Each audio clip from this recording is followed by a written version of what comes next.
ম্যানকে দেখিয়ে সিনেমা শুরু হয়, যেখানে দেখা যায় তার জীবনে অনেক পরিবর্তন এসেছে। এখন সে আটলান্টিসের রাজা। আর্থার আর মীরার বিয়ে হয়েছে, তাদের একটা ছেলেও আছে। আর্থার খুব ভালোভাবে ডাইপার পাল্টানোর দায়িত্ব পালন করছে, মানে বাবার দায়িত্ব পালন করছে আর কি। যখন আর্থার তার ভাই অর্মকে হারিয়ে আটলান্টিসের রাজা হয়, তখন প্রথমে তো সে অনেক এক্সাইটেড ছিল, কিন্তু ধীরে ধীরে রাজ্য চালানো তার কাছে বোরিং লাগে। একদিন আর্থার তার বাবার সাথে বসে গল্প করছিল, তো তারা লক্ষ্য করে আর্থারের ছেলেও তার মতোই মাছের সাথে কথা বলছে, যা দেখে আর্থার খুব বেশি খুশি হয়। একেই বলে বাপ কা বেটা। এরপর আমরা ব্ল্যাক মানটাকে দেখি। সে আর্থার ও তার পরিবারকে একেবারে মেরে ফেলতে চায়, কারণ আর্থার তার বাবাকে মরতে দিয়েছিল। এজন্য এখন তার একটাই লক্ষ্য, আর্থারকে মারা। সে তার স্যুট ঠিক করার চেষ্টা করছে। এই স্যুট রেডি হলে সে আর্থারের সাথে ফাইট করবে। এরপর আমরা মেরিন সায়েন্টিস্ট ডক্টর স্টিফেনকে দেখতে পাই। সে আটলান্টিস সম্পর্কে জানতো। ডক্টর আটলান্টিসকে নিয়ে রিসার্চ করছিল। সে যে কোনো ভাবে আটলান্টিসকে খুঁজে সেখানে যাওয়ার চেষ্টা করছে, যেন সে পুরো পৃথিবীকে দেখাতে পারে আটলান্টিসের মতো দুনিয়া সত্যিই আছে। আটলান্টিসকে নিয়ে রিসার্চ করতে ডক্টর স্টিফেন একদিন অ্যান্টার্কটিকায় যায়। সে ওখানে বরফে কিছু খুঁজতে থাকে, কিন্তু তখনই একটা অক্টোপাসের মতো দেখতে মনস্টার তাদেরকে অ্যাটাক করে। এজন্য ডক্টর স্টিফেন ওখানে তার সঙ্গীর সাথে আটকে যায়। উদ্ধারের আশায় সে বাকি সাথীদের কাছে সিগন্যাল পাঠায়। সিগন্যাল পেয়ে ওখানে ব্ল্যাকম্যানটা আসে আর ডাক্তারকে বাঁচিয়ে নেয়। সে নিজে ওখানের চারপাশটা আরো ভালোভাবে দেখে। তারপর সে বরফের আরো নিচে যায়। তাদের উপর আবার সেই মনস্টার হামলা করে আর সবাইকে মেরে ফেলে। মনস্টারটি ব্ল্যাকম্যানটাকে ধরে তাকে অনেক জোরে ছুঁড়ে ফেললে সে পানির একেবারে গভীরে এসে পড়ে। এখানে ত্রিশূলের মতো দেখতে সে একটা ভাঙা ব্ল্যাক ট্রাইডেন্ট দেখতে পায়। ব্ল্যাকম্যানটা সেই ট্রাইডেন্টকে উঠিয়ে যখনই জোড়া লাগায়, তখনই সে এই ট্রাইডেন্টের আসল মালিক কডেক্সকে দেখতে পায়।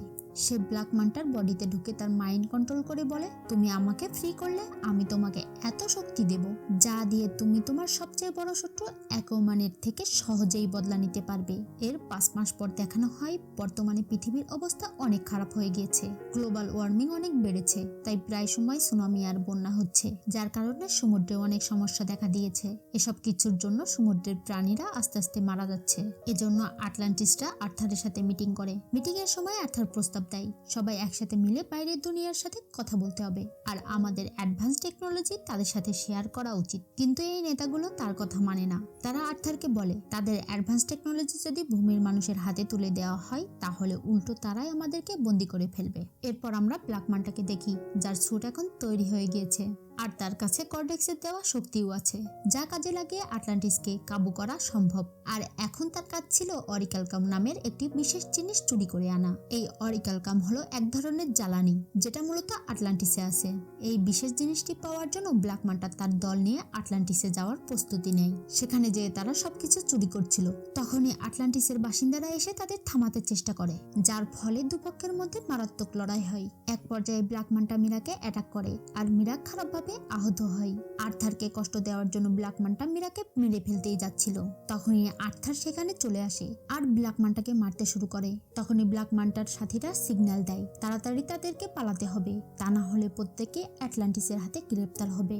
এজন্য ব্ল্যাকম্যানটা সেখান থেকে পালিয়ে যায়। অ্যাকুয়াম্যানের মা তাকে বলে, যদি সত্যি ব্ল্যাকম্যানটা আটলান্টিসের অরিকালকাম নিতে এসেছে, তাহলে এটা অনেক চিন্তার বিষয়। সামনে অবশ্যই কোনো বড় বিপদ আছে। আর্থার তার মায়ের কাছে জানতে চাই এটা কি জিনিস। তার মা তাকে বলে, এটি এক ধরনের জ্বালানি, যা দিয়ে আমরা বিভিন্ন যন্ত্রপাতি চালাতাম, কিন্তু তখন আমরা জানতাম না এটি পরিবেশকে মারাত্মক ক্ষতি করে। তাই এই ক্ষতিকারক পদার্থটি আমরা বিভিন্ন জায়গায় সুরক্ষিতভাবে স্টোর করে রেখেছি, আর এখন ব্ল্যাকম্যানটা যদি এটাকে ব্যবহার করে তাহলে খুবই বিপদ হয়ে যাবে। এসব কথা শুনে আর্থার তার মাকে বলে, এই বিষয়ে তার সৎ ভাই অর্মের সাহায্য লাগবে, কারণ অর্ম আটলান্টিস আর ব্ল্যাকম্যানটার সম্পর্কে আর্থারের থেকে বেশি ভালো জানে। কিন্তু আর্থারের মা তাকে বলে, অর্ম তো ফিশারম্যান কিংডমের জেলে আটকা রয়েছে, সে এখানে কি করে আসবে?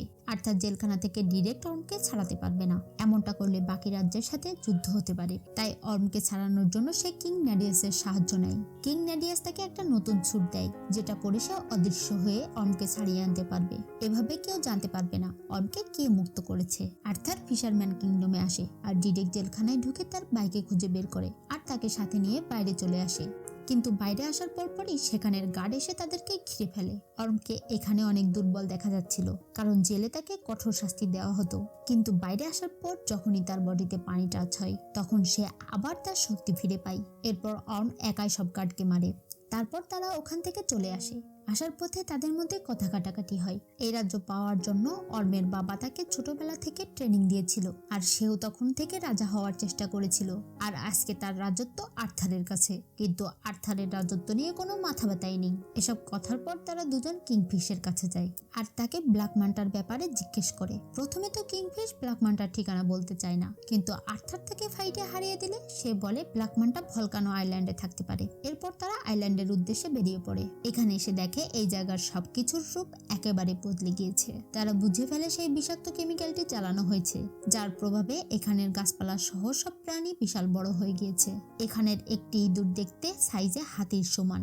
এরপর ডক্টর স্টিফেনকে দেখানো হয়। সে ট্রাইডেন্টকে হাতে নিলে কর্ডেক্স ও তার ভয়ঙ্কর সেনাবাহিনীকে দেখে ভয়ে হাত থেকে ট্রাইডেন্ট ফেলে দেয়। কিন্তু তখনই সেখানে ব্ল্যাক মান্টা চলে আসে আর ডক্টর স্টিফেনকে বলে, তুমি জানতে চাও আমার উদ্দেশ্য কি? তো শোনো, আমি আর্থার আর তার পরিবারকে শেষ করে দিতে চাই, আর এর জন্য যদি আমাকে কোনো শয়তানের সাথেও চুক্তি করতে হয় তাহলে আমি তাই করব।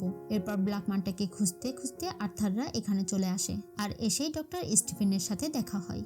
সে তাদেরকে ব্ল্যাক মান্টার প্ল্যান সম্পর্কে বলে। তখনই ব্ল্যাক মান্টার সাথীরা এসে আর্থার আর অর্মকে অ্যাটাক করে। আর্থার সবাইকে ঘায়েল করে ফেলে, কিন্তু তখনই তার সামনে ব্ল্যাক মান্টা চলে আসে। তাদের মধ্যে চরম ফাইট হয়। এর মাঝখানে অর্ম ভুল করে সেই ট্রাইডেন্ট ছুঁয়ে ফেলে, যার কারণে সেও কিছুক্ষণের জন্য কর্ডেক্সের কন্ট্রোলে চলে যায়। সে জ্ঞান হারালে এই সুযোগে ব্ল্যাক মান্টা তার উপর হামলা করে, যার ফলে সে বেশ আহত হয়। ব্ল্যাক মান্টা তাকে মারতেই যাবে, কিং নেডিয়াস এসে তাদেরকে উদ্ধার করে। একটা সেফ জায়গায় আসার পর অর্ম সবাইকে ট্রাইডেন্ট সম্পর্কে বলে। অ্যাটলান্টিসের খোঁজ করেছিল অ্যাটলান্ট। সে অ্যাটলান্টিসের প্রথম রাজা হয়েছিল, আর অ্যাটলান্টের ট্রাইডেন্ট আর্থারের কাছে আছে। কিন্তু কিং অ্যাটলান্টের একটা ভাই ছিল যার নাম কর্ডেক্স, আর ব্ল্যাক ট্রাইডেন্ট ছিল কর্ডেক্সের। কিং অ্যাটলান্ট যেমন অ্যাটলান্টিসের রাজা, তেমন কর্ডেক্স অন্য রাজ্যের রাজা ছিল। সেটা একেবারেই ডার্ক রাজ্য ছিল। কিন্তু সমস্যা তখনই শুরু হয় যখন কর্ডেক্স তার আসল চেহারা দেখায়। সে অ্যাটলান্টিসের অরিকালকম চুরি করে পাওয়ারফুল হতে চেয়েছিল, আর সে এমনটাই করছিল। এর জন্য অ্যাটলান্টিস সহ সমুদ্রের অনেক প্রাণী মারা যাচ্ছিল। এসব দেখে কিং অ্যাটলান্ট কর্ডেক্সকে বোঝানোর চেষ্টা করে, কিন্তু সে তার কথা অমান্য করলে তাদের মধ্যে যুদ্ধ শুরু হয়। কিং অ্যাটলান্ট কর্ডেক্সকে হারিয়ে তাকে বন্দী করে। কর্ডেক্স যেন কখনোই এখান থেকে বের হতে না পারে, সেজন্য কিং অ্যাটলান্ট তার রক্তের ব্যবহার করে, যার জন্য কর্ডেক্স ও তার সেনা ম্যাজিক্যালি বন্দী হয়ে যায়। এখান থেকে বের হওয়া তার জন্য ইম্পসিবল। তাই সে এখন ব্ল্যাক মান্টার মাইন্ড কন্ট্রোল করছে, তাকে ব্যবহার করে নিজেকে মুক্ত করবে। এই জন্য তাদের রাজবংশের রক্তের প্রয়োজন। সব কথা শুনে আর্থার বুঝতে পারে তার ছেলের জীবনের ঝুঁকি আছে, কেননা ব্ল্যাক মান্টার জন্য সব থেকে সহজ টার্গেট সে।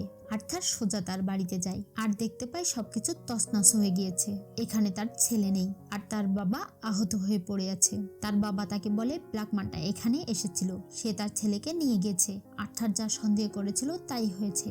আর্থার অর্মকে সাথে নিয়ে তার ছেলেকে উদ্ধার করতে যায়। তার আগে তার মা তাদেরকে বলে, তোমরা একে অপরের ভাই, যাই কিছু হয়ে যাক তোমরা কেউ কাউকেই ছাড়বে না। তারা সবাই ব্ল্যাক মান্টার ঠিকানায় গিয়ে অ্যাটাক করে। অক্টোপাসের মতো মনস্টারটি নেডিয়াসকে খেয়েই ফেলবে। এমন সময় অর্ম এসে তাকে বাঁচিয়ে নেয়। কিং নেডিয়াস মনে করতো অর্ম খারাপ, কিন্তু সে এখন বুঝতে পারে অর্ম বেশ ভালো। এদিকে দেখা যায় ব্ল্যাক মান্টার কাছে আর্থারের ছেলে আছে। ডক্টর স্টিফেন বাচ্চাটিকে বাঁচানোর জন্য তাকে লুকিয়ে রাখে, কিন্তু ব্ল্যাক মান্টা তাকে দেখে ফেলে আর তাকে ঘায়েল করে বাচ্চাকে ছিনিয়ে নেয়। যখনই সে বাচ্চাটিকে মারতে যাবে তখনই আর্থার চলে আসে।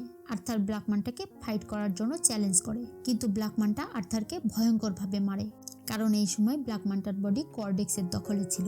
মীরা এসে আর্থারকে তার হাত থেকে বাঁচায়। মীরা তার ছেলেকে নিয়ে এখান থেকে পালিয়ে যাচ্ছিল।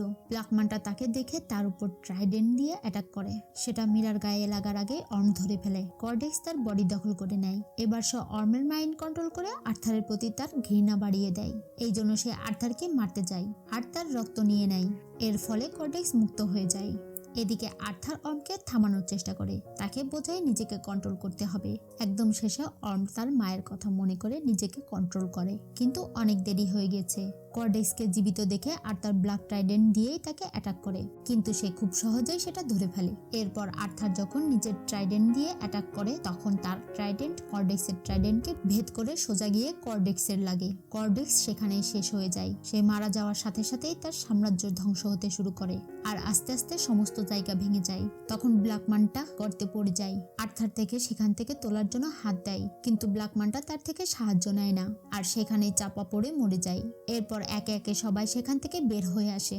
আর্থার অর্মকে বলে, এখন থেকে তুমি মুক্ত। আমরা ফিশারম্যান রাজ্যকে বলে দেব যে তুমি এখানেই চাপা পড়ে মারা গিয়েছো। এখান থেকে যাও আর ভালোভাবে জীবন কাটাও। অর্ম আর্থারকে নিজের ভাই হিসেবে মেনে নেয় আর বলে, আটলান্টিসের যেমন রাজা দরকার ছিল তুমি ঠিক তেমনই রাজা। এর পরের দৃশ্যে আমরা দেখতে পাই আর্থার আটলান্টিসকে বাইরের দুনিয়ার সামনে প্রকাশ করেছে। তারা এখন থেকে আটলান্টিসের টেকনোলজি বাইরের দুনিয়ার সাথে শেয়ার করবে, যাতে সবাই মিলে এই পৃথিবীকে আরো সুন্দর করতে পারে।